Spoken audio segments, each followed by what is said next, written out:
Ni ko nisɔndiyabagatɔ ma k'a ka tasuma fifa ni a nunji ma faga a daji o b'a faga nin de ye an donkan ye bi dɔgɔkun kibaru kɔnɔna na bakuruba filɛ assurance volontaire pour la culture nali kɛra tare ye an ka seko ni dɔnko tigilamaaw ma ni a bɛna kɛ sababu ye k'u dɛmɛ kosɛbɛ an ka jamana kɔnɔna na.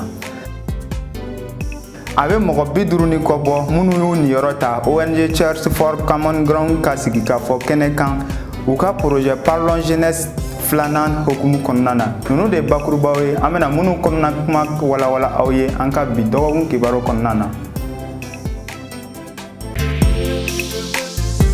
An ka foli ani tanuni o bɛ Actuel Media lajɛba jamakulu bɛɛ lajɛlen ye. I n'a fɔ an y'a fɔ a ye bakurubaw kɔnɔ cogo min a fɔra cogo min a kɛra ten. An ka seko ni dɔnko tigilamɔgɔw ani ka fara maaw kan minnu bɛ seko ani dɔnko kɔnɔna na ye jigiya sɔrɔ ni a bɛ wele nanzarakan na assurance volontaire pour la culture dakurunya kelen na AVOC. A baara kolomokariw kɛra arabadon avril kalo tile 23 san 2025 CICB kɔnɔ Bamako. Ni assurance kofɔlen ye mun ye an b'o jaabi sɔrɔ Abdoulaye Mayiga fɛ.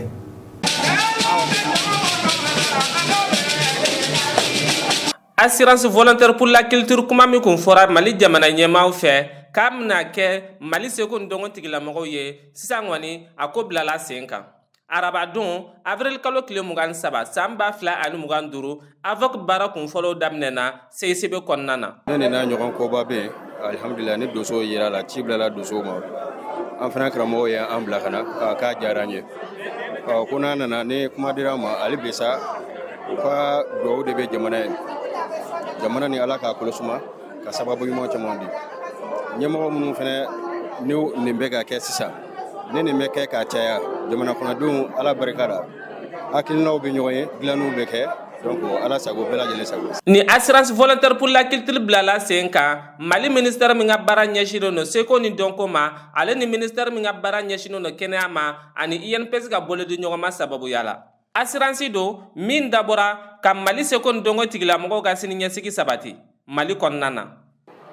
Bidon in diyara n ye parce que olu de y'a laɲini san damina ka san di seko ni dɔnko ma an bɛ kɛnɛ min kan bi a bɛ o hukumu de kɔnɔ parce que n'i ye an sera ka nin baara ninnu bɛɛ dun don sira de dayɛlɛ la kabini janvier k'a yira k'a fo ka taa san in ban seko ni dɔnko de ye faso priorité ye o ye koba ye dɛ o kama kabini san daminɛ na fɛn fɛn bɛ se seko ni dɔnko ma ani tourisme ma ani artisanw ma a fɛn caman nɔgɔyara ka da jamanakuntigi ka ni hakilina in kan an bɛ min fɔ tubabukan na statut de l'artiste et de l'artisan an ye politique culturelle seko ni dɔnko fɛɛrɛ minnu bɛ jamana basigi an y'a baara kɛ jamana caman na mais an nana ye statut de l'artiste de b'a to artiste ka ko bɛ basigi artisan bɛ basigi donc nin y'o 80% de ye. Ni y'a siɲɛ fɔlɔ ye ni hakilina ka labaara Mali jamana ɲɛmaaw fɛ seko ni dɔnko tigilamɔgɔw ye wa ni assurance bilali sen kan a bɛ tali kɛ Mali jamana furancɛ fanga ɲɛmɔgɔ Asimi Goyita kelen k'a fɔ ko san 2025 kɛla seko ni dɔnko san ye. U y'a ɲɛfɔ cogoya min na nin ye sɛfan de ye sɛfan tɔnɔ 6 de bɛ sɛfan den kelen na a tɔnɔ fɔlɔ ye jumɛn ye alhamdulilayi rabil alamina cotisation mana se kalo 6 ma assurance maladie obligatoire i bɛ don AMO la i b'i ka ayant droit bɛɛ donc n'aw banana n'a taara dɔgɔtɔrɔso la 100 sara la 70 u bɛ bi i bɛ 30% dɔrɔn de sara an b'a fɔ alhamdulilayi a nɔnɔ filanan ye jumɛn ye an y'a ye allocation familiale ni ala ye den kɛ mɔgɔ minnu garisɛgɛ la den kelen kelenna bɛɛ ka allocation bɛ sɔrɔ fo ka se majorité ma o fana y'a tɔnɔ dɔ ye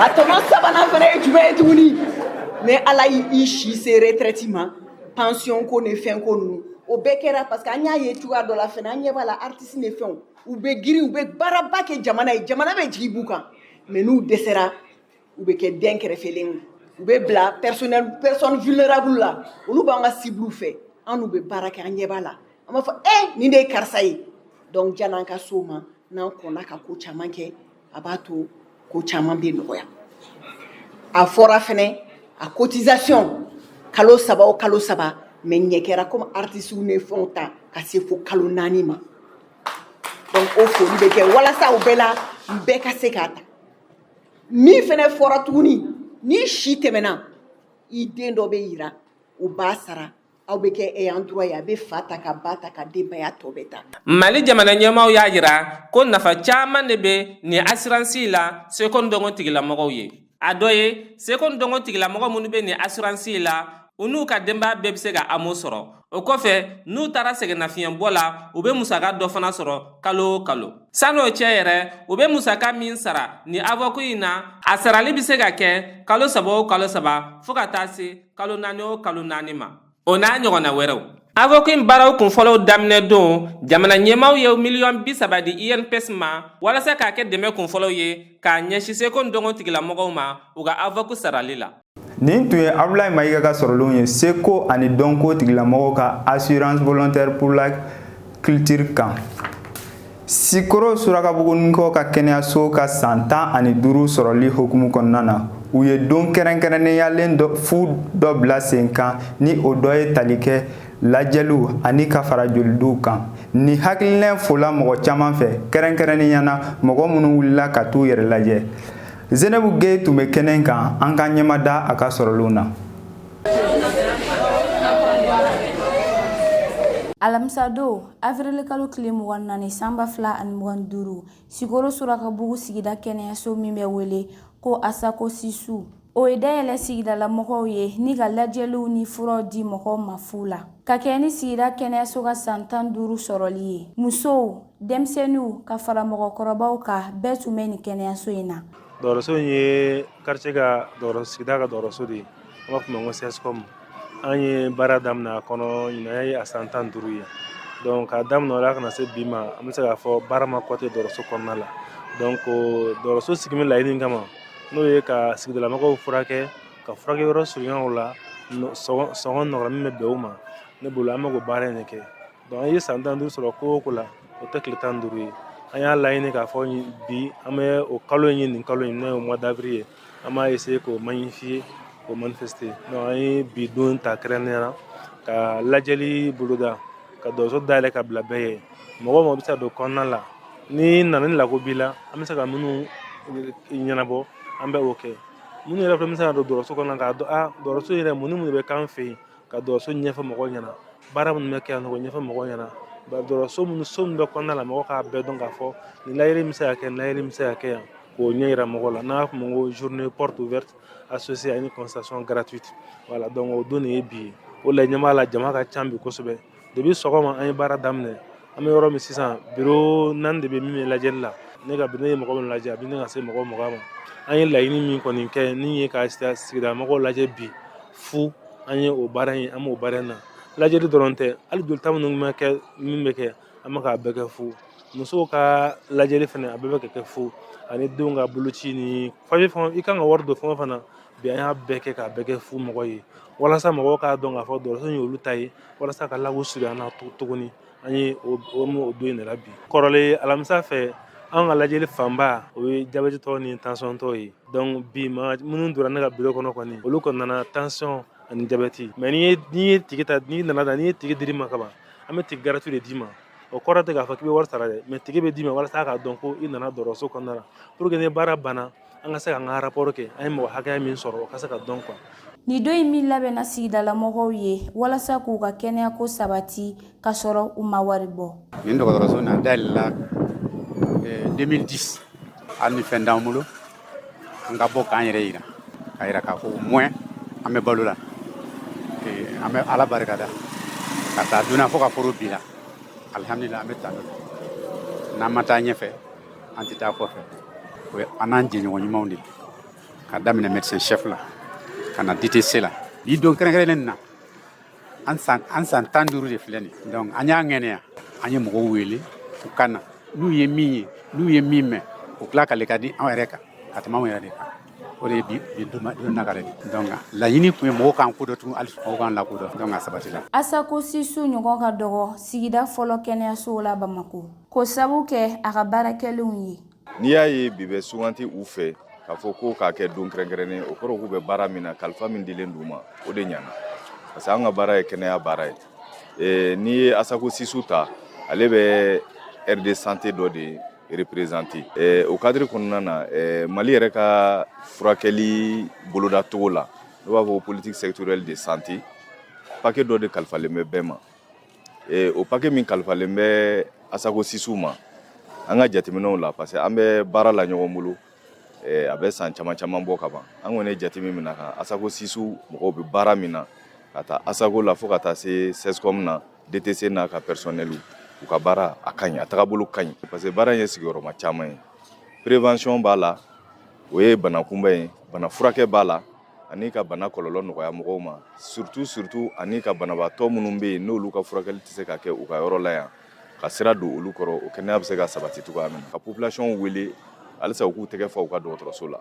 N'i y'a mɛn i bɛ don kelen ta baara la k'a fɔ ko o consultation fɛn fɛn bɛ kɛ k'a bɛɛ kɛ fu ye, o b'a yira de k'a fɔ i bɛ sira ɲɔgɔn kan. N'i bɛ degun kɔnɔna na, n'i t'i ka baara ɲɛdɔn, n'i t'i ka baara tɛ ka kɛ ka ɲa, i hakili tɛ jigin a donation ninnu na. Asako Sisu dayɛlɛli kɛra jigitugu ye a sigidala mɔgɔw bolo. A ma da yɔrɔ surunyali dɔrɔn ma, nka u ka furakɛ cogo ɲuman. N nana n ka pikiri de kɛ, fari ma jo kosɛbɛ. Yan yɔrɔ nin dayɛlɛla waati min na, kɔni kɛra anw ma lafiya ye, a kɛra anw ma jigitugu ye, a kɛra anw ma sensurunya ye. An kun bɛ taa fo Korofina. Bi kɔni ne kɔni sewani no, halisa an bɛ dugawu de kɛ kɛnɛyaso ni Ala k'a sabati halisa. Bon, n y'a mɛn ko bi anniversaire bɛ yan nɔ, ko u bɛ consultation kɛ, u bɛ analyse ninnu bɛɛ kɛ ka fura di mɔgɔw ma, ka denmisɛnninw lajɛ. Donc n nana sɔgɔmada na ni n ka denmisɛnninw, n ye ticket ta, bon n taara consultation kɛ, n tilala, n ye analyse bɛɛ kɛ, n tilalen u ye ordonnance di yan tuguni, n taara fura, u ye furaw di yan nɔ. Tiɲɛna bi journée a ɲɛna yɛrɛ de, anw denbatigiw bɛɛ lafiyara. San 15 sɔrɔli tɛ kalo 15 ye, wa tile 15 fana tɛ. Kɛnɛyaso baarakɛlaw b'u seko kɛ walasa k'u ka banabagatɔw lafiya. Ni don kofɔlen in kɛra dayɛlɛli kɛnɛ ye ani lajɛli kɛnɛ ye a sigidala mɔgɔw bolo. I n'a fɔ an y'a fɔ a ye bakurubaw kɔnɔ cogo min, Parlons Jeunesse des projets waliyali hokumu kɔnɔna na, o min kɛra ONG Cherche for Common Ground fɛ, ye sigi k'a fɔ kɛnɛ dɔ sigi mɔgɔw ni ɲɔgɔn cɛ jumadon avril kalo tile 25 san 2025 centre mairie kɔnɔ Bamako. Ni projet laɲini tun ye hakili falen ye kunnafonidilaw o ni maakɔrɔw ni ɲɔgɔn cɛ sifinnakaw kunkanko ko kan. An bɛ se ka mun ɲɛdɔn nin ko in kan? Maimuna Daw bɛ ɲɛfɔli kɛ anw ye.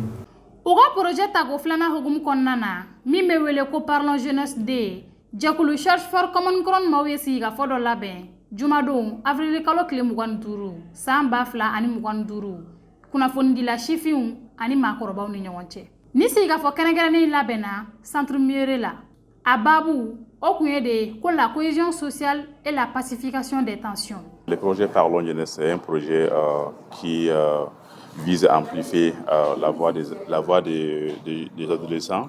Nin projet tɔgɔ ye Parlons Jeunesse. A dabɔra de ka sira jɛya sifinnakaw ye kunnafoni ta fanfɛ. An bɛ ka kɛ jamana 4 de kɔnɔ: Mali, Centrafrique, Sudan du Sud ani Kenya. Nin projet dabɔra sifinnakaw de kama minnu si b'a ta san 12 ka taa bila san 17 la. Walasa an ka se ka u dɛmɛ u ka se ka u yɛrɛ ɲɛnabɔ fɛn caman kan. O kama an ye fɛn caman boloda, degeliw ani sigikafɔ. An b'u dɛmɛ fana kɛrɛnkɛrɛnnenya la minnu bɛ fɛ ka taa kunnafonidi sira fɛ. U ka se ka ko caman kɛ an ka jamana fan caman fɛ. Nin projet bɛ yɔrɔ minnu na. Pour qu'ils puissent aussi apporter des changements aussi dans les communautés respectives aussi par rapport aux thématiques de la nation, par rapport aux thématiques chrétiennes en Caire, par rapport aussi aux bénéfices de leurs compères aussi, aux droits de leurs pairs aussi dans les localités respectives où les projets interviennent. Maa minnu nan'u sen don ni sigi ka fɔ kɛrɛnkɛrɛnnen na, olu y'a ye k'a fɔ ko a nafa ka bon kosɛbɛ kɛrɛnkɛrɛnnenya la kunnafonidila sifinw ma. Merci beaucoup. Je crois que ce projet vient contribuer au travail sacerdotal que les journalistes font tous les jours. Parce que nin projet bɛna dɔ fara wulikajɔnw kan kunnafonidilaw bɛ min na don o don sifinnakaw kunna yaasa u sen ka don jamana ka ɲɛtaga la. Nin ye hakilina ɲuman ye kunnafonidila sifinw ma, olu minnu bɛna nɔnabila kɛ. Ni a daminɛna kabini u fitinin u bɛna se ka fɛn caman kɛ. Ni hakilina kan ka dɛmɛ jamanadenw fɛ sabula nin projet bɛ ka siniɲɛsigi de labɛn an ka sifinnakaw ye. L'avenir qui est garanti. Donc, ma première perception, c'est que ce projet est en train de contribuer vraiment à préparer un avenir radieux pour le pays, un avenir radieux pour la jeunesse de ce pays-là. Ni projet sababuya la maa minnu y'a tɔnɔ bɔ olu sera ka fɛn caman faamuya ani ka se ka fɛn caman kɛ u yɛrɛ ye an ka ɲɛnamaya taabolo la. Je suis bénéficiaire de la deuxième phase, de la deuxième cohorte de ce projet. Ni ye ni projet in tɔnɔbɔbaga dɔ ye. A daminɛ ni sisan cɛ ne ye fɛn caman faamuya kɛrɛnkɛrɛnnenya la kɛlɛbanw an masaw ni ɲɔgɔn cɛ walima an denmisɛnninw. Ni projet in degeli sabu la mɔgɔ ye fɛn caman faamuya sigiɲɔgɔnya kan. Wa ni projet in y'a jɔyɔrɔ fa fɛn caman na i n'a fɔ siyakokɛlaw an ye wulikajɔ caman wɛrɛw fana kɛ dɔgɔtɔrɔsow furanni o ni a ɲɔgɔnna caman. Ni baara in labɛnbaw b'a jigiya k'a fɔ ko ni baara dege in ani ni ɲɛfɔli in kɛra maa minnu kunna ko u bɛna se ka fɛn caman kɛ u yɛrɛ ye don n'a nataw la an ka jamana kɔnɔ. Mes attentes par rapport à ce dialogue intergénérationnel, c'est que les jeunes, tous les participants de ce dialogue vraiment puissent sortir et renforcer par rapport à ça et que les thématiques qui seront débattues qui sont... An ka laɲini dɔ ye ni sifinnaka ninnu ka se ka u yɛrɛ ɲɛnabɔ don n'a nataw la surtout an ye sigikafɔ minnu kɛ bi o kan ka to u ka faamuyali sɔrɔ ani ka u jeniyɔrɔ fi jamana jɔko la. Je pense que les recommandations qui sortiront aussi, on pourra aussi les acheminer à qui lidera aussi pour vraiment que chacun puisse aussi contribuer aussi par rapport à la cohésion sociale au niveau de notre pays. Ni sigikafɔ in kun belebele dɔ ye ka se ka kuma di an ka sifinnakaw ma u k'u yɛrɛ ɲɛfɔ ani k'u ka dɔntaw lawaleya. O b'a to u bɛ se ka fɛn caman kɛ ani ka fɛn caman yira sifinnakaw jɔyɔrɔko la an ka jamana kɔnɔ. Ni projet in min tɔgɔ ye ko Parlons Jeunesse de ni o ye Cherche for Common Ground maaw ta ye o kɔni sigilen do yɔrɔ 4 na i n'a fɔ Mali, République Centrafricaine, Soudan du Sud ani Kenya. Mali ta la sigikafɔ in ye maa 50 bɔɲɔgɔnko de fara ɲɔgɔn kan. Nin tun ye Maïmouna Dawu ka sɔrɔlenw ye ONG Cherche for Common Ground ka Parlons Jeunesse de projet kan. Alamisa avril kalo tile 24 san 2025 bɛnna un gouvernement ka jɛkulu ni jamana ɲɛmɔgɔ dɔw ka ɲɔgɔn ye lajɛ tago 5nan ma. O min kɛra Centre mondial de conférence d'Ivato kɔnɔ u ka kumaɲɔgɔnyaw bolila dumuniko lakanani ani yɛrɛma hɔrɔnya yiriwali siratigɛ Hindu jamana ka sɔrɔ kow la. Lajɛ fɔlen ye CEIO jamana caman fara ɲɔgɔn kan ni o dɔ ye Madagascar jamana, Comore jamana, Île Maurice ani ka fara Seychelles jamana kuntigiw kan. Walawalali caman bɛ sɔrɔ Nana Kadiya Kone ka nin ɲɛfɔli kɔnɔ. Jamana ɲɛmaaw an'u ka gouvernement ka sigikafɔ ni a bɛ fɔ o ma ko sommet tago 5nan kɛra Madagascar alamusadon avril kalo tile 24 san 2025 Centre de conférence internationale d'Ivato u ka faba kɔnɔ Antananarivo. Maa ba caman minnu bɔra yɔrɔ wɛrɛw la ka na nin sigikafɔ in na a baabu kun ye lakana yɛrɛta baloko ta fanfɛ yaasa olu ka se ka basigi Hindu jamanaw la. Ɲɛfɔli minnu kɛra nin sigikafɔ in senfɛ o kuma bolila sɔrɔw kan ni olu la bateau siraw ni o bɛna t'i jɔ kilomɛtiri 1,000,000 na Madagascar kɔnɔ. Min ye lakana ye ani yɛrɛta dumuniko ta fanfɛ o de ye kuma in kolomayɔrɔ ye. Laseli minnu carila ni sigikafɔ in kɔfɛ o de ye jamana minnu bɛ COI la ni o ye Commission d'Océan Indien ye olu y'a yira k'a fɔ k'u bɛna lakana ani yɛrɛ sabati baloko ta fanfɛ. Jɛkulu kɔnɔ ani ka jamana ninnu cɛla sinsin. Arabadon avril kalo tile 23 san 2025 Faransi jamana ɲɛma Emmanuel Macron ni ale kun taara taamana Madagascar ale y'i sen don ni sigikafɔ in na. Fɛn min ye Madagascar jamana ɲɛma ye Andry Rajoelina ye ɲɛfɔli kɛ Madagascar ka laɲiniw kan ni o ye ka suman bayɛlɛma o min bɛna kɛ sababu ye ka océan jigin u ye. Jamana minnu y'u sen don nin na o bɛ tali kɛ Madagascar, Maurice, Comore, Seychelles fo ka taa se Réunion ma. O kun de kun ye yaasa u ka se ka u yɛrɛ ɲɛnabɔ ko caman na. A baaraw nun donnen kɔ u jɛra k'u bolonɔ bila sɛbɛn dɔ la ani ka sigikafɔ kɛ u ka bolo di ɲɔgɔnma kan u kumana baloko ta fanfɛla la. Jamana caman kun bɛ nin kɛnɛ in kan Inde, Japon, États-Unis fo ka taa se République de Corée ma. Fɛɛrɛ ni ɲɛfɔli caman bilala sen kan ni ɲɔgɔn ye kɛrɛnkɛrɛnnen senfɛ. San 40 ɲɛnamaya kɔfɛ COI ye euro wari miliyɔn ayiwa nin de bɛ dansigi kɛ an ka bi dɔgɔkun kibaru la an bɛ aw bɛɛ lajɛlen fo a ka ɲɛmadali la an b'a fɔ ko k'an bɛn tiɲɛ waati wɛrɛ. Parce que nous croyons au grand potentiel humain, parce que nous incarnons la performance, parce que l'autonomisation et le perfectionnement de l'élite constituent notre objectif. Rejoignez-nous, Université Bazo, la performance par excellence.